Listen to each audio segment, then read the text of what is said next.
आज 21 जुलाई 2026 है। दिन है ट्यूसडे का और मेरा नाम है प्रदीप शुक्ला। ये वीडियो सिर्फ एजुकेशनल पर्पज है।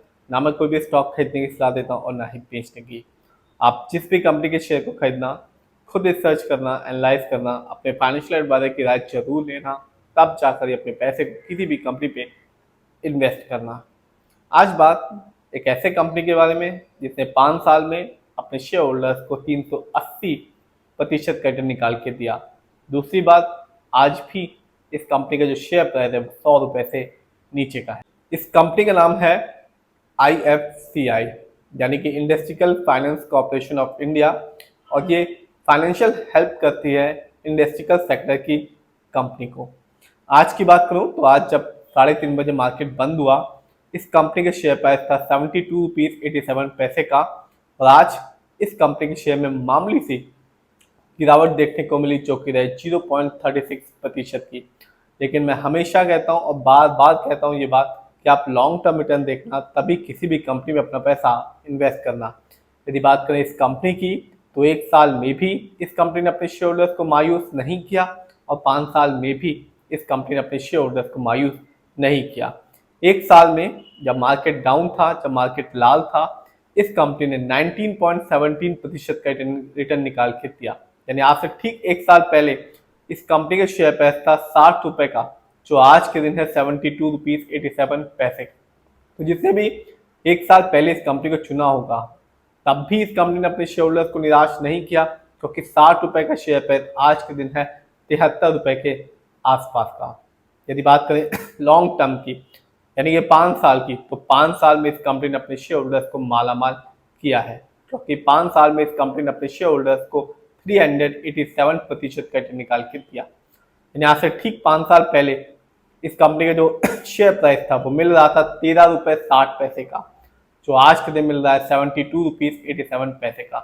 तो जिसने भी 5 साल पहले इस कंपनी को चुना होगा, उसे कंपनी ने एक बहुत ही अच्छा रिटर्न निकाल के दिया है 5 साल के बाद, क्योंकि 14 रुपए का शेयर प्राइस आज के दिन 73 रुपीज़ का हो गया है। और जिससे भी एक अच्छा खासा अमाउंट लगाया, बल्क में शेयर खरीदे और वेट किया 5 साल तक, उसे इस कंपनी ने रिटर्न के मामले में माला माल किया है, क्योंकि 14 का शेयर आज के दिन है 73 रुपए का। देखते हैं इस कंपनी के स्टॉक के परफॉर्मेंस को। तो 1 साल में इस कंपनी का जो हाईएस्ट शेयर प्राइस गया वो गया 95 रुपीज़ 80 पैसे का, जबकि 1 साल में इस कंपनी का लोएस्ट शेयर प्राइस आया 46 रुपीज़ 23 पैसे का। जानते हैं इस कंपनी के फंडामेंटल्स को। तो जो कंपनी का मार्केट कैप है वो है 19,706 करोड़ का। एक कंपनी मिड कैप की है, क्योंकि मार्केट कैप 5,000 करोड़ के ऊपर का है और 20,000 करोड़ के नीचे का। पीबी रेशियो है 2.20। शेयर मार्केट में एक अच्छा पीबी रेशियो कहलाता है 1 से लेकर 3 के बीच में। यदि कंपनी का पीबी रेशियो 1 से कम होता है तो बताता है कंपनी का शेयर सस्ता है, लेकिन कंपनी की जो कंडीशन है, स्थिति है, वो सही नहीं है। यदि कंपनी का पीबी रेशियो 3 से ज़्यादा होता है तो बताता है कंपनी के शेयर महंगा है, और जो निवेशक हैं उनको कंपनी से फ्यूचर में बहुत ज़्यादा उम्मीदें लगी हुई हैं। डेप्ट टू इक्विटी यानी कि लोन कर्ज, डेप्ट टू इक्विटी है 0.39। आप देख सकते हैं इस कंपनी पर लोन कर्ज बहुत ही कम है। इंडस्ट्री पी की बात करूं तो कंपनी का इंडस्ट्री पी है 19.93। वैसे शेयर मार्केट में एक अच्छा इंडस्ट्री पी कहलाता है 20 से लेकर 25 के बीच में। ये बताता है कि जो कंपनी का शेयर है वो मार्केट में कैसा परफॉर्म कर रहा है। क्या बहुत ज़्यादा महंगा तो नहीं होगा कंपनी का शेयर शेयर मार्केट में? क्या बहुत ज़्यादा सस्ता तो नहीं हो गया कंपनी का शेयर शेयर मार्केट में? आरओई यानी कि रिटर्न ऑन इक्विटी, यानी कि आपने कंपनी को पैसा दिया, कंपनी ने नए प्रोजेक्ट्स में लगाया, प्रोजेक्ट से कंपनी ने कितना कमाया, इसी को कहते हैं आरओई। इस कंपनी का आरओई है 2.02% का, बहुत ही कम है, क्योंकि शेयर मार्केट में एक अच्छा जो आरओई होता है वो होता है 15% से लेकर 20% के बीच में। और जब भी आप किसी कंपनी का फंडामेंटल्स को चेक करें तो आरओई जरूर चेक करें, क्योंकि बताता है कंपनी कैसे आपके पैसे को इस्तेमाल कर रही है।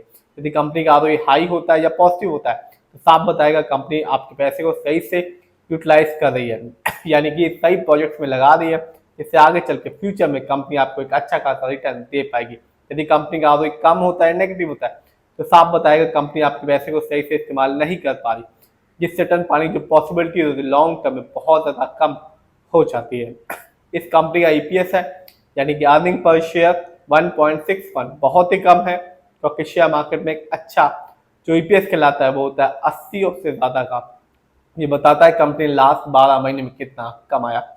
बुक वैल्यू 33.20 है और कंपनी का फेस वैल्यू है 10।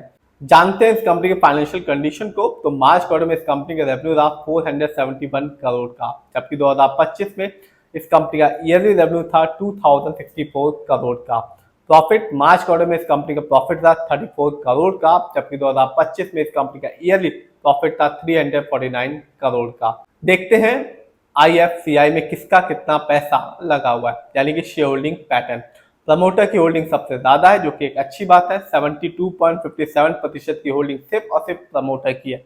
रिटेलर्स यानी कि हम लोग का पैसा इस कंपनी में लगा हुआ है 22.26% का। FII यानी कि विदेशी निवेशक जिनका पैसा इस कंपनी में लगा हुआ है 3.51% का। BII जिनका पैसा इस कंपनी में लगा हुआ है 1.51% का। और म्यूचुअल फंड की होल्डिंग है सिर्फ 0.15% की। तो आपने भी देखा कंपनी का शेयर प्राइस आज भी बहुत सस्ता है, 100 रुपए से नीचे का है, लेकिन कंपनी लॉन्ग टर्म में एक अच्छा खासा रिटर्न दे रही है। फिर भी आप जिसमें पैसा लगाएं खुद रिसर्च करें, एनालाइज करें, अपने फाइनेंशियल एडवाइजर की राय जरूर लें, तब जाकर अपने पैसे को शेयर मार्केट में लगाएं।